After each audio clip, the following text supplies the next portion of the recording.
now a very warm welcome to you all watching this video, listening to the audio. And today I'm super excited to welcome Laura Kaestele to the Conscious Evolution Summit. Thank you.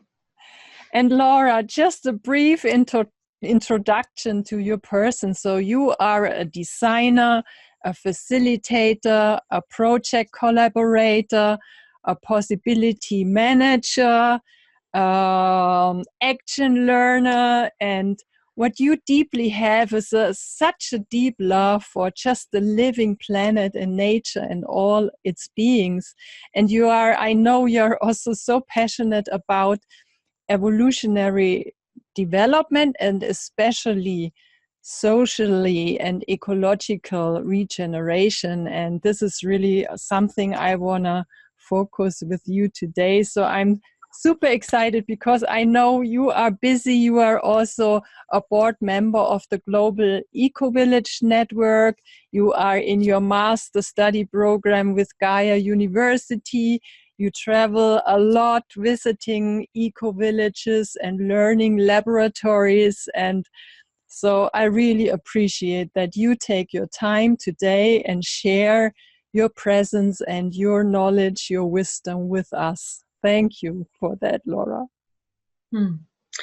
It's my joy to connect with you, Puria, and with all of you tuning into the online summit. I really feel at home in this human evolution with all the different people in the communities and projects and organizations who are part of this and participating and contributing and learning and co-creating this shift together that we're in. So it's my great joy to be part of this as a speaker for the summit and through my work with the other people as well.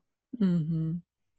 And I mean, I just shared a brief introduction about you, and I mean, you are a whole universe as everyone is, but maybe to kind of enter into our conversation together, maybe you can share what is the red thread in you and your life, kind of that makes you passionate and that makes you taking care of our development and also of our environment and whole humanity and this planet. How would you describe that?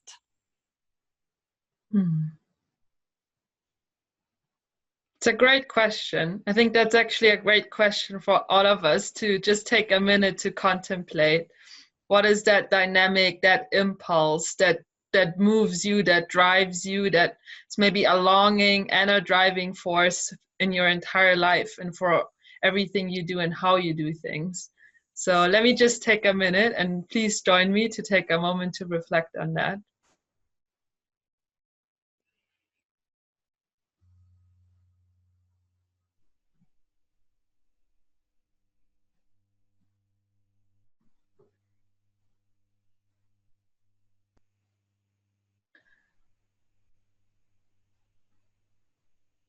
Maybe starting with something that many others may be able to relate to. I have a strong sense of this like impulse of aliveness that makes our hearts beat, that makes our lungs, pump air, that makes plants grow and insects fly, like just that kind of spark of aliveness and vitality that we share with all other living beings is something that I feel really strongly. And ever since I'm a kid, I have a strong connection to this force, to this vitality, which can be expressed in playfulness and joy and adventure and learning and playing and so many different things, creativity and so on. And I think this is also what in my life journey so far really connected me to the same living impulse of vitality and aliveness in all other living beings as well, in the nature that surrounds me, in animals big and small, in other human beings, and even in the planet or the larger universe as also part of a living being and a living system. And from this, for me, comes a really strong motivation to become more aware, to be curious, to learn more about this, and to become more of a caretaker of this web of life, of this web of relations that connects us with everything through our shared aliveness. And I think this is kind of the foundation or the ground that really inspires me, then tuning in and listening and feeling what's happening in the world, to have a really strong impulse to be part of a life enhancing and regenerating and healing and co-creative, human development. And this kind of this impulse of aliveness, this web of life, and basically our own heartbeat and the beat and the rhythm of the earth and how that's all connected. So for me, I feel really called to be that. And in a way, one of the terms that I found to describe this kind of evolutionary impulse I sense in myself is the term of an earth heart warrior. So that combination of the earth and the heart and that connection, and then the warrior in the sense of someone who is taking a stand for what they care about, for what they believe in, for what they value, and taking not only a stand but also taking responsibility and action to make things happen and to participate actively. So that's one way I found to describe that for myself. I mean, it's many ways how you described it. It really brings a lot of facets, and I can really sense that the word you just chose and the word you gave to describe your experience is an invitation where maybe all of us can tune in with and can resonate with. And what deeply came to me while I was listening to you is, as you beautifully said, it's really relating also to the sameness in us, not so much to our superficial level where we are so different in our way of expressing our gifts, our what we want and don't want, and our appearance. But what you kind of refer to is really this intrinsic vitality, energy, divine spark, however you want to name it, what is really the same in all of us. And I want to just kind of really invite everyone, while you are listening to us, to find that space in you to relate to this quality of sameness in all what is living, in all what is here on planet Earth. And just take a moment to be aware of that sameness in everything. And also the mystery which comes with it when we deeply become aware of that. I mean, how awesome is it to experience this spark and this aliveness and have this freedom and possibility of so different ways of living and choosing and co-creating. It's such an amazing opportunity and adventure we are able to participate in.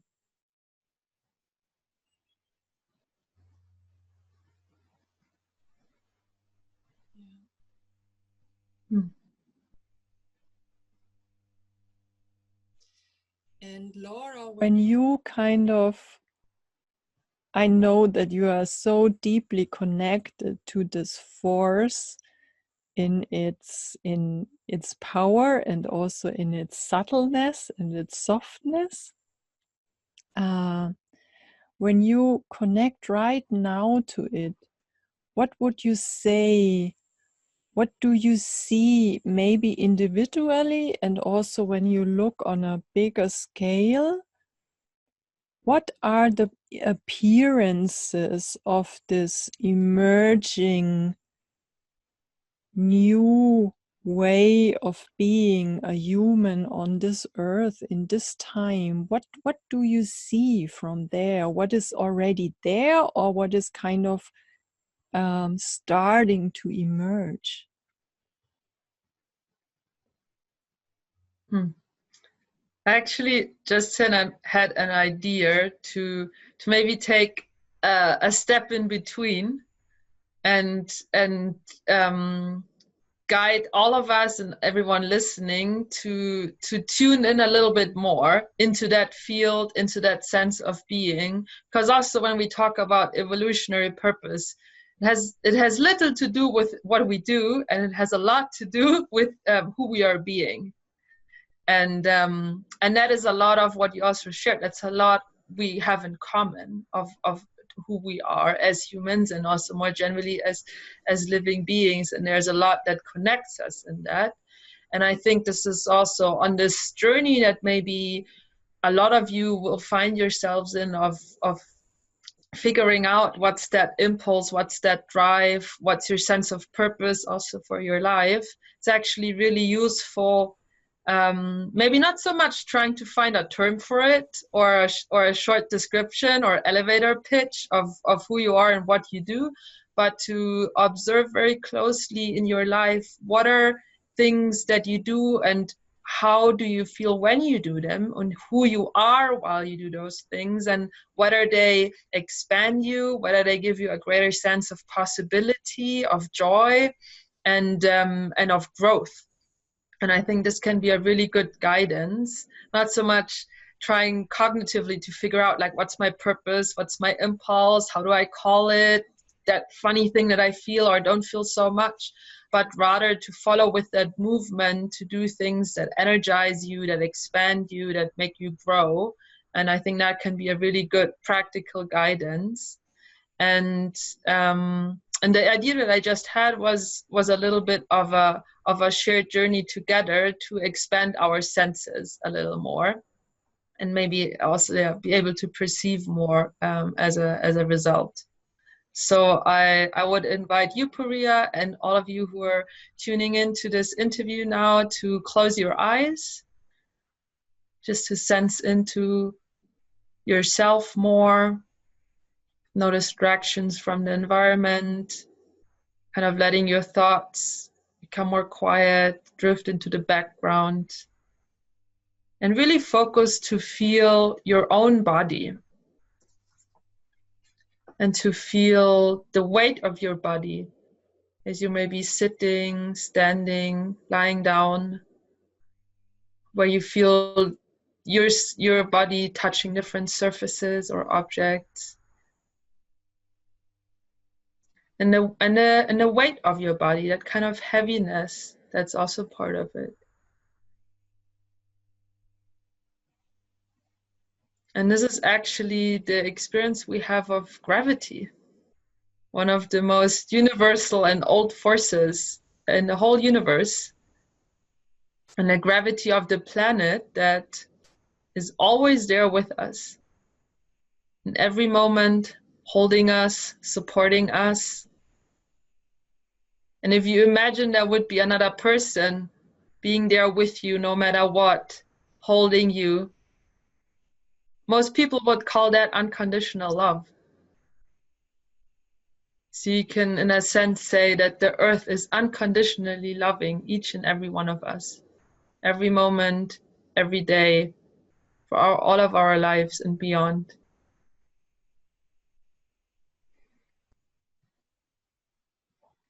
And then take a conscious breath and really listen to the flow of air as you breathe in and breathe out.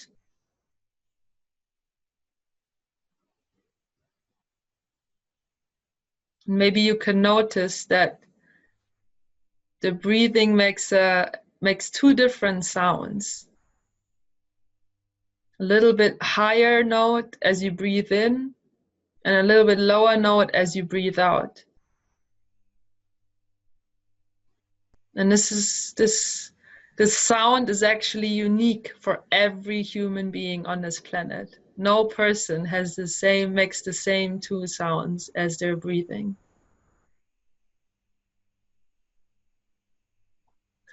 And staying focused on your breath, if you also tune into the tip of your nose, where you can really sense the air coming in to your body, coming out of your body again. When is the air actually the air? When does it become you? When does a part of you leave your body? It's also part of our interconnectedness. And maybe you can notice that the air that you breathe in is slightly cooler than the air that you breathe out. This comes from the warmth of our own bodies, the warmth that's created through the sun energy that's warming the entire planet, indirectly through the food that we eat, that all gets its energy through plants doing photosynthesis. Humans are basically solar powered. I mean, if we really look at it. And that warmth is something you can feel with every breath that you take. That fire of the energy. And maybe one more thing to pay attention to as you're breathing is that as you're breathing in, maybe you can notice that the air that you breathe out is slightly more moist.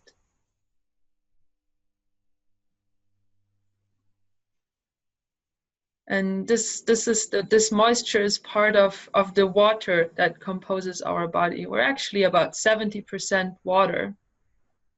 And that water gets replenished every about 2 weeks. So basically, a large part of us is new and is the water that we drink and that surrounds us. So again, like, who are we if we're not interconnected? And from the breathing, try and see if you can sense your own heartbeat. Your heart pumping blood throughout your entire body.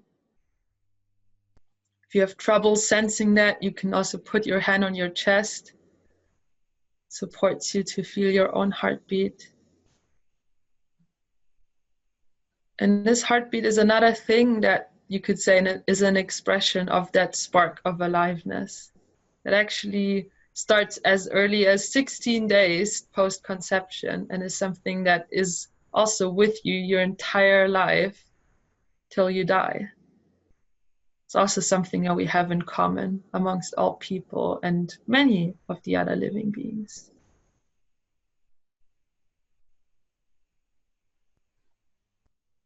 Maybe you can also sense throughout your entire body where there is openness and expansion, or maybe areas where there is some tension or tightness.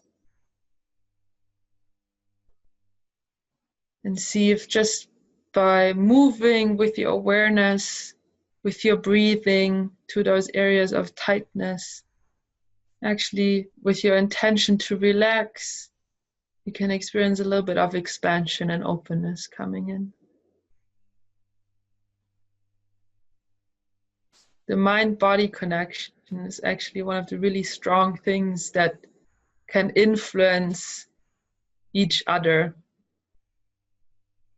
The mind shaping the body shaping the mind.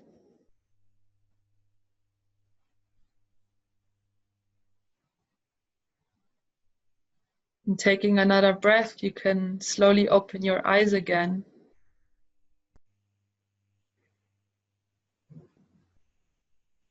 And with the eyes, we can look into each other's eyes and we can see each other and also notice how we influence each other on so many levels.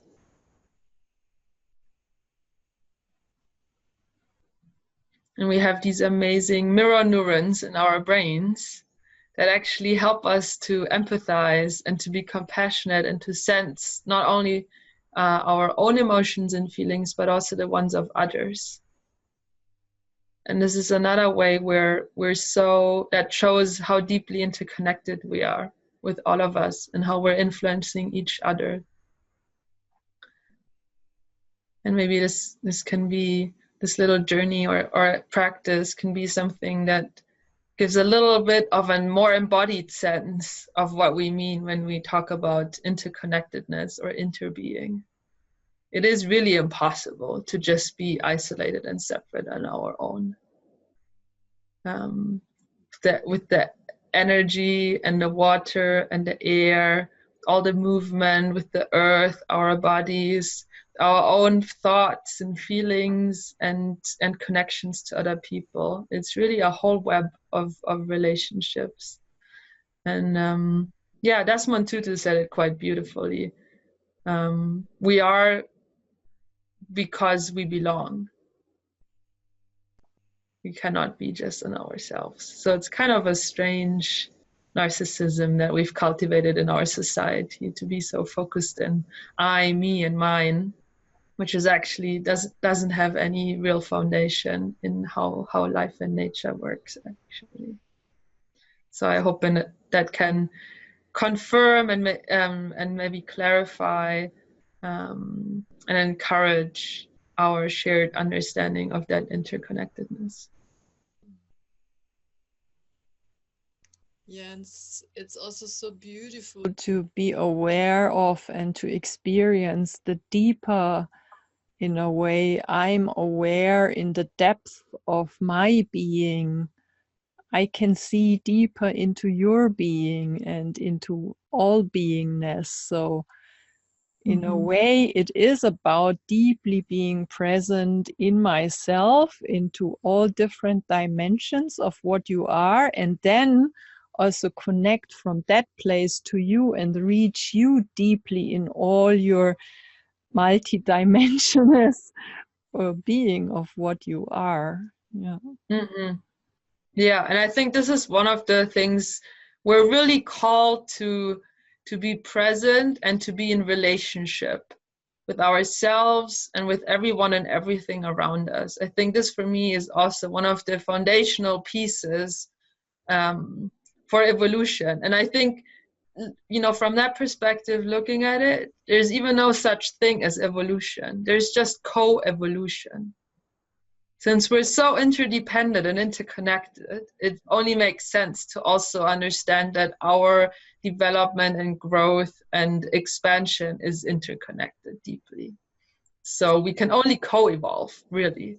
And actually also so far, if you look at how we've came to the state and place of the planet and all of the different species at the moment on Earth, it's a co-evolution.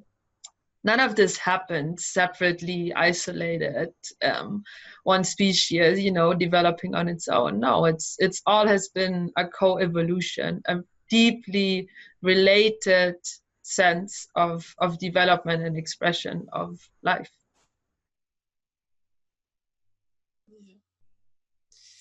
And I mean, when we look at this process of evolving, in my sense, it has a lot to do which choices I make and what gets my attention, what then also gets kind of fuel, if you will, to let it grow. So like in a garden, if I water something and give warmth to it, it will grow. So we have this in this process where we are now, when we talk about really being conscious of evolving, it also really has a lot to do with awareness and with choices I make. And maybe you can speak to that.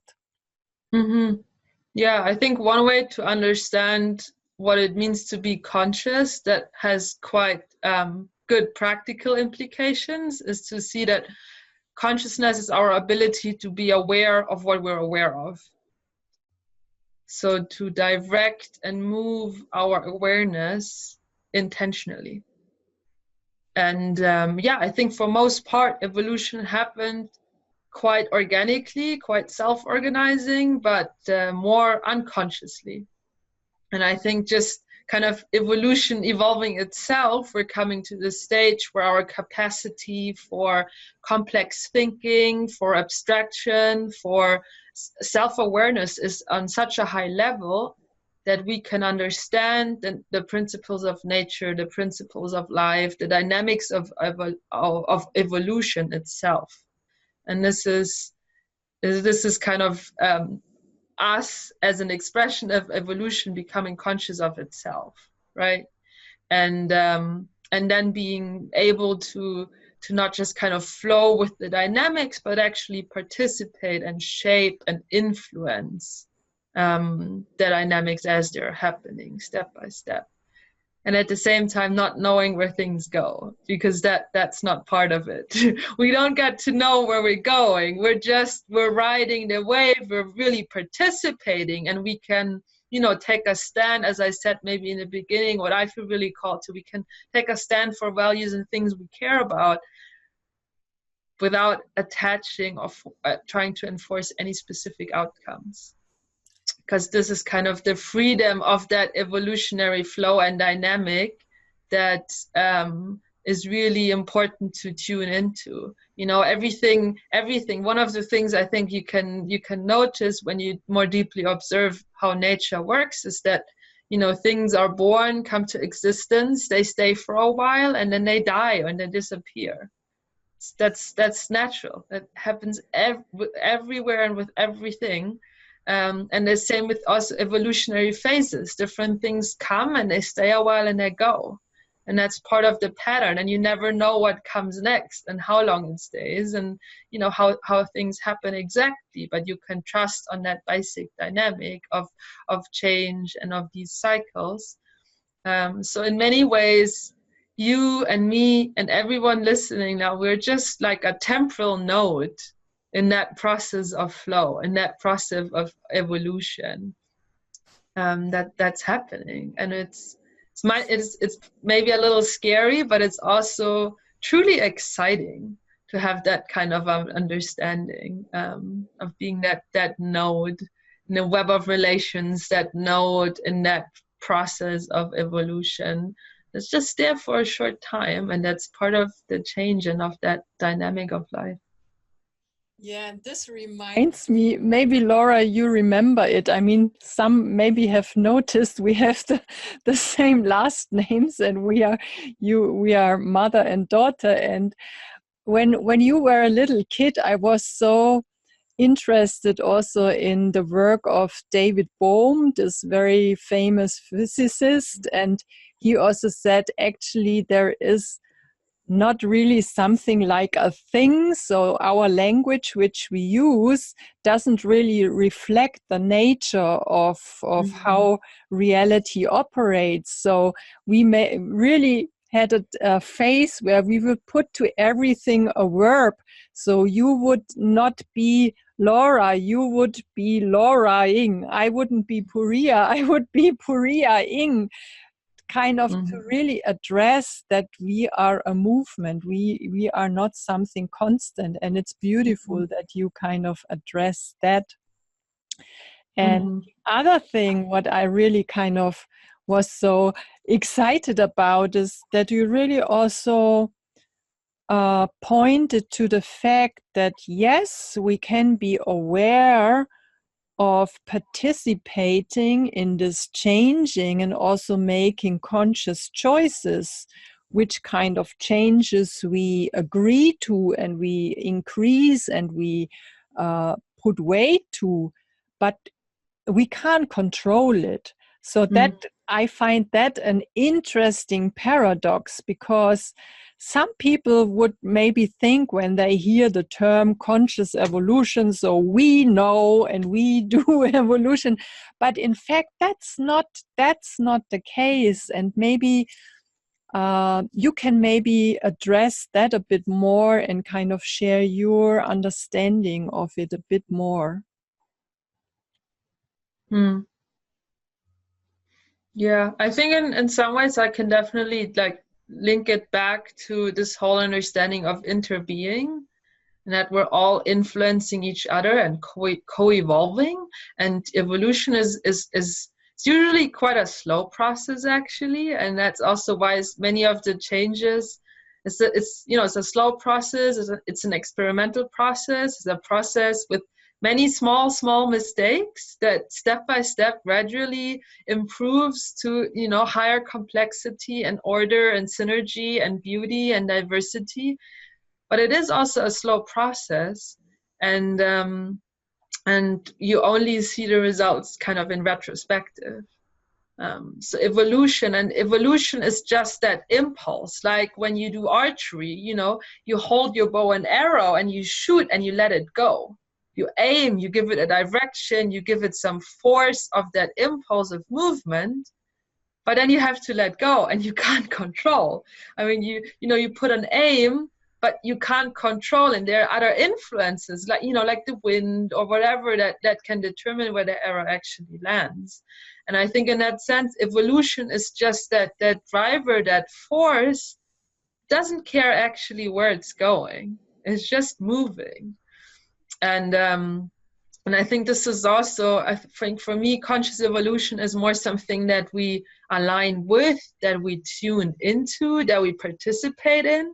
And it comes from an understanding and mindset of our interconnectedness instead of an mindset of separate self, of me trying to have some win, some gain, some personal benefit, some control, some power over what happens. I think these are all mindsets and dynamics that we are familiar with, and that we see expressed in many ways by how people create societies and all of that today.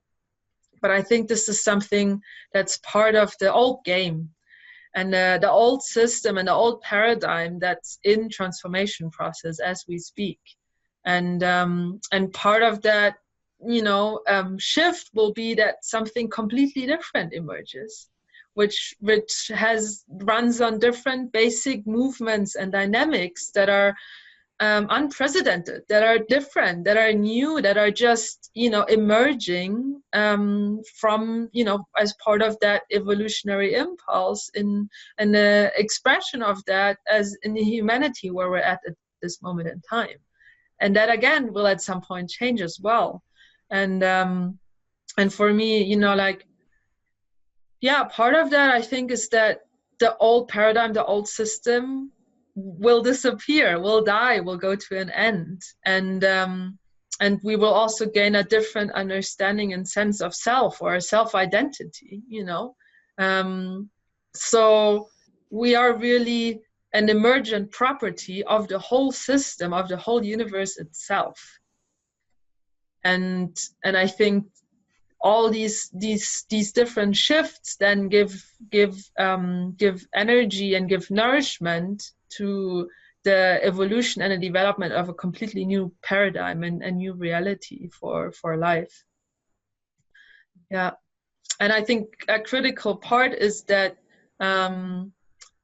because you mentioned that before, kind of like, what do we choose, what do we nourish in ourselves and in our lives? I think it's really key that everyone who is at all serious about trying to make a difference with the different crises that are happening, becoming more of an evolutionary agent, participating in this exciting development, I think it's really important that we stop playing or even trying to win the current game, because it's a dying game and it's a killing game. I mean, it's really ruining the foundation for our own existence, but also of many other living beings on this planet. And I think our first step is to stop playing that game, but also not to get stuck in fighting or blaming or rebellion or hopelessness or apathy about what's happening.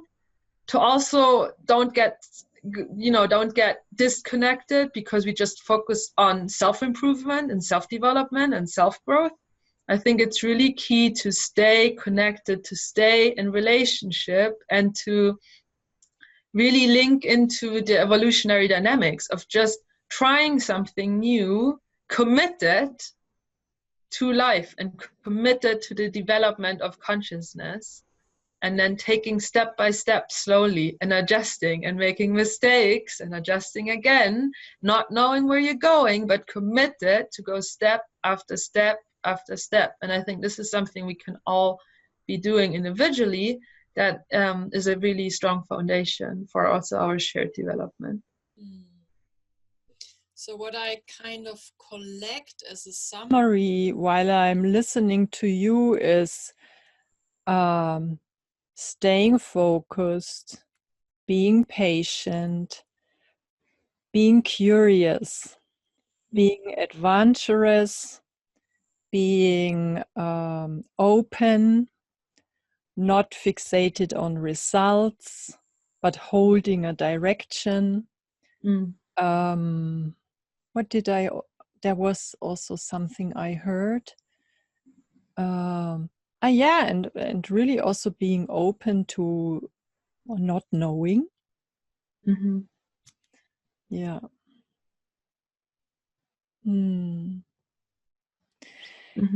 Yeah.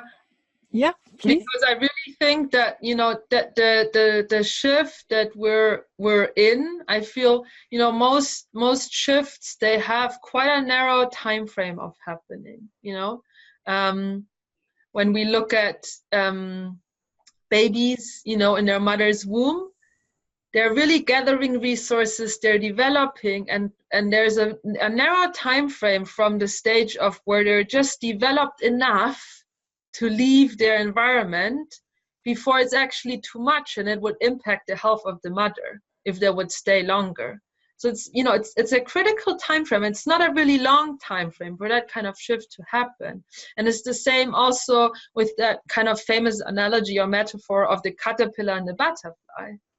You know, the caterpillar also gathers resources, eats, just collecting and assembling all of the different pieces and nutrients and minerals that are needed.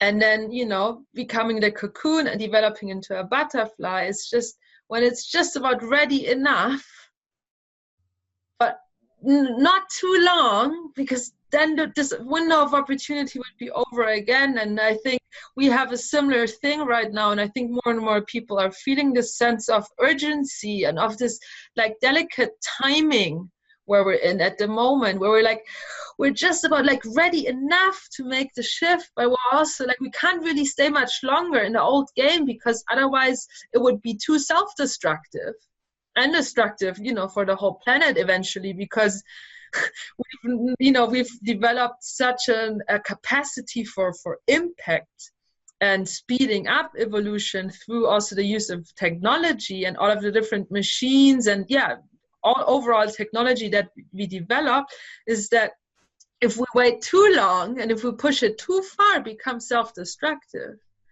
But we also need to be ready enough. And I think this is the time window that we're like in at the moment, where we really have that sense of like delicate timing.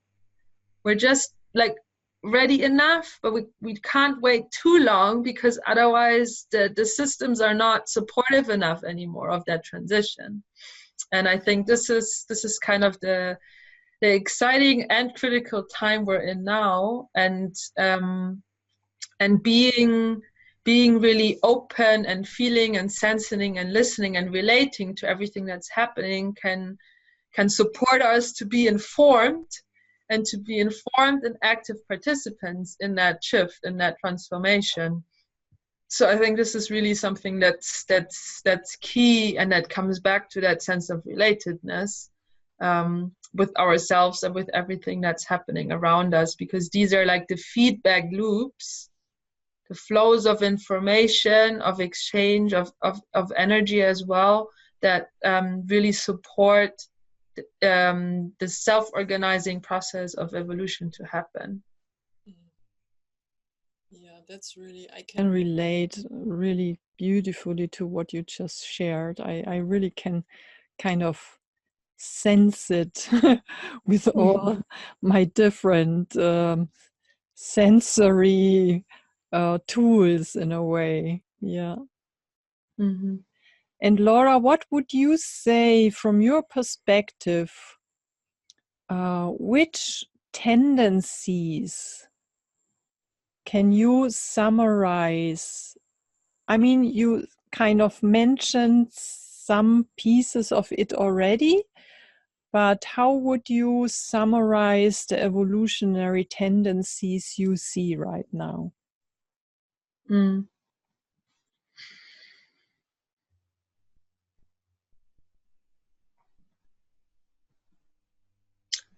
I think in many ways, I think the starting point is individual people becoming more aware of awareness, of their own development, of a sense of the life force, of their evolutionary purpose, of who they are, of what it means to be human. I think this is something where we see different sparks awakening and lightening up more and more. But in many ways, I feel that's kind of just the starting point, the kind of activation of the last stage where we're in, like activating the different parts that already exist, like everybody who's already exists, who's alive at this moment, they kind of get activated. They get some more energy, they get some more nutrients, they get some more consciousness. And I feel then, that's part of this preparation of this kind of, coming together to have that momentum for then the real shift to happen. And I think the shift we're moving into is a really big one. It's, it's not just, from the Middle Ages and then the Industrial Revolution, or the Renaissance or things like that. I think it's more a massive shift, like from single cells to multiple cell organisms, where really like big changes are happening. And I think for those, the best taste I have, I think, are basically two streams of development, and one relates very much to our connection with each other, and the potential for us to become less individual human beings and more multi-human organisms, that becoming more of a human collective, of a we, of groups, of communities, of villages, of organizations, whatever we want to call it, but of human collectives that have a sense for the whole, not just the individual parts, but for the whole, and that can come to completely new levels of synergy and possibility and wisdom. Because I feel, that this evolutionary shift is needed in individuals, but it's also not enough in individuals, because no individual has the capacity to really understand the whole. It's just impossible. It's not a matter of whether you're smart or not. It's just literally impossible. And part of this evolutionary shift is coming together and really integrating and unifying everything that we are individually into a whole that has much greater potential. So I think this is one of the really exciting dynamics. And I think we have different expressions and different initiatives and people who are really putting effort into developing this kind of work. Some of which you've also interviewed as part of the summit, like Patricia, who's doing so much work around evolutionary relationships and really the dynamics between people one-on-one in the relationships, but also how that applies for groups. I think another expression is also in the movement of intentional communities and eco-villages, where people really come together trying to find, to make more sense of what's happening and finding collective responses to how we're living in a way that's in support of life and in support of the ecosystems of our planet, and in support and solidarity with each other. Which is one of the initiatives that I'm really engaged in with the Global Eco-Village Network, and supporting new initiatives of communities, but also supporting the transition of existing groups of people and villages to become more eco-villages until the whole world is just one big eco-village. And there's also a movement within business and enterprises of people, the whole teal organization wave, reinventing organizations, lots of the people in the integral movement as well that are developing new understandings of leadership, understandings of collaboration.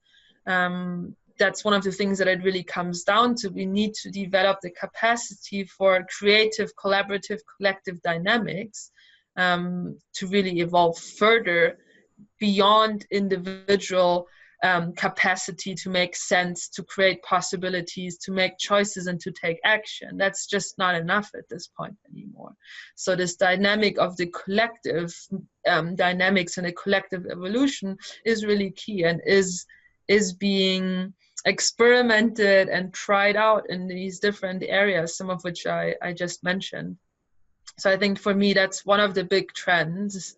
And I would go as far as to predict that this is something that will become much stronger in the future as well, like our really development as collectives, and a completely new games that will be possible if we move beyond competition, beyond separation, beyond fighting, and going against each other and trying to have power over each other, to really new ways of deeply relating and connecting and feeling with each other, influencing each other, relating, collaborating, and co-creating as well. So I think this will be a really powerful foundation for also more innovative solution on a practical sense, not to really respond to some of the practical physical challenges that we're dealing with. And I think the other stream of development that's also happening as part of this awakening to our interbeingness is a completely different understanding of our place in the world and our relationship, not just with nature, but as nature. And that gives a completely different possibility to how we see the world, how we understand the world, but in that sense, also of our whole economy, lifestyles, infrastructure, housing, work, basically every system, education, healthcare. I think they're all bound to change very rapidly in order to accommodate that massive shift that's about to happen as part of this evolution. And understanding more how we are really a part of nature, how we are nature, and that I think gives us the possibility to shift from destructive, degenerating systems and ways of relating with the world, not just to sustainable and green stuff, but even to regenerative and healing ways of being. And I think this is also something that's deeply, deeply necessary. And to really make up for all the destruction that we already caused in terms of ecosystem health, in terms of biodiversity, the whole balance of the ecological processes on the planet, from the oceans to the glaciers, to the deserts, to the forests, that are really critical to support life on this planet. And I think this is one of our responsibilities, to relate to what's happening and to respond in a way that we become a regenerative force on this planet instead of a destructive one. And I think a deeper sense of our interbeingness will pave the way really for different practices, from agriculture to personal lifestyle to our entire economy, to really embrace our role as stewards of this planet, of stewards of life, and for the near-term future, for sure, also as healers and regenerators, to make up and bring back a sense of balance and health for ourselves, but also for all the planetary systems. That's really necessary. So I think this is another key aspect, and to balance out also what's happening now with the climate crisis, or climate emergency, as people are calling it now. And this is, again, the problem is in a way the solution. It's the greenhouse gases, they're not wrong, they're just out of balance. We've been putting out all those gases by mainly burning fossil fuels, by destructive land use and agricultural practices, and extraction of resources. They've always been on this planet, they just haven't been in that quantity in the atmosphere. But if we understand the natural systems more, and the cycles, in this case, for example, of carbon and how it cycles, we can also understand that we can reverse the cycle again. And that actually plants doing photosynthesis can capture the carbon again from the atmosphere, turn it into biomass, and can be then used to build soil, to store it as biochar, to store it as biomass and plant matter, to be used in our infrastructure and building, in our diets, food, medicine, and to really, restore balance again. And I think we have that capacity. And if we come to a deep embodied understanding of the interconnectedness and how we can't possibly be without trees, and the health of a bee is related to my health, and acidification in the ocean is related to our well-being as people. If we understand all those connections, I think we can become very effective participants in the regeneration and in the evolution at this point in time. I mean, you covered so much. I'm really very thankful of how you beautifully put all of that. And Laura, I'm aware of the time that we are coming to an end of our conversation, but I would like to try something out. So you representing the younger generation, and me and maybe many of the listeners representing the older generation, I would like to invite you to speak for the younger generation. What kind of support would you like to ask the older generation in supporting the younger generation in its participation, in its growth, in its kind of evolving, and really tuning in,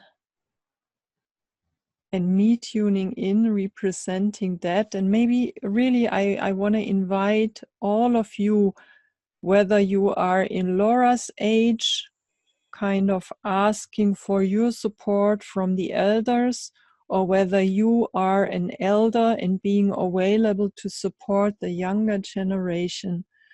What would be needed? What do you want to ask for?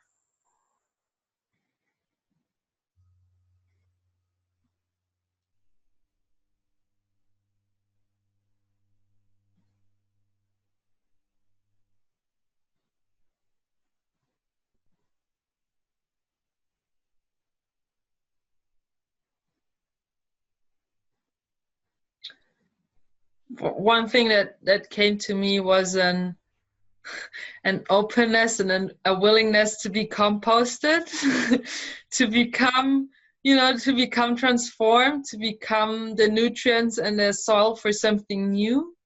I also had a sense of, and I think that's even true across generations. How do we make space and how do we take space? How can we take space to really show up fully as who we are and contribute, but how can we also make space for each other and for the gifts and contributions and needs and who we are for each other, making space for each other.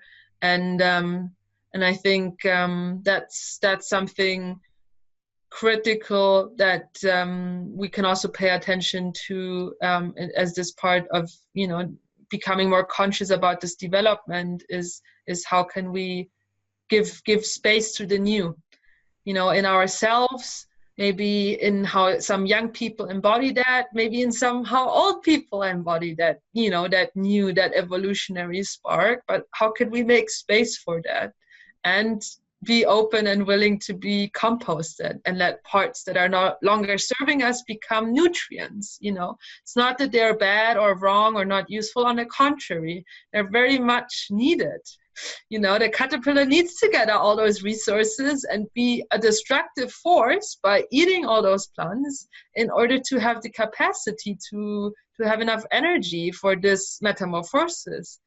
And I think in that sense, we've been extracting and gathering resources and materials also in quite destructive ways.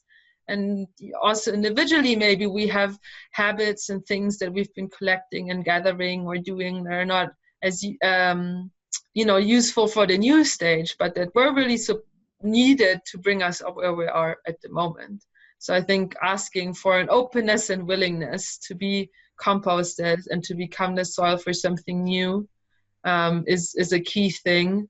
And then I think the other thing is having each other's backs and being connected and related to each other, that just gives us a sense of solidarity and support to grow beyond who we are now, to grow beyond what we know, to take a risky choice, to take a difficult step, to have a challenging conversation, to try out something that you've never done before. And I think if we can cultivate that sense of connection and community and solidarity amongst all of us, we can have greater capacity for the new and for the unknown, because we're in it together and we're not in it alone. So I think this is another thing that will make a big difference. And also speaking for young people, to have that sense of solidarity and support, I think is really critical. I think it's critical for everyone, actually, beyond age, really. And it's something that, yeah, like, you know, we are in it together, whether we realize it or not. So we might as well, you know, make the best of that fact. And I think we really have a greater possibility coming together. Yes. So in that sense, I wish all of us a happy composting and really celebrating the bigger possibilities, being open to them, being curious, loving to be adventurous, seeking out for support, holding each other's hands in that. And thank you so much, Laura, for taking your time, for sharing your perspectives. I really deeply appreciate it. Also, thank you for you in the audience, being open, being on this journey with Laura and myself, and maybe get inspired, maybe get scared a bit, maybe get touched by it. And thank you so much for joining. And don't forget to share with your friends if you like what you see and what you've seen so far. And I'm really looking forward to see you also in the next conversation. Thank you.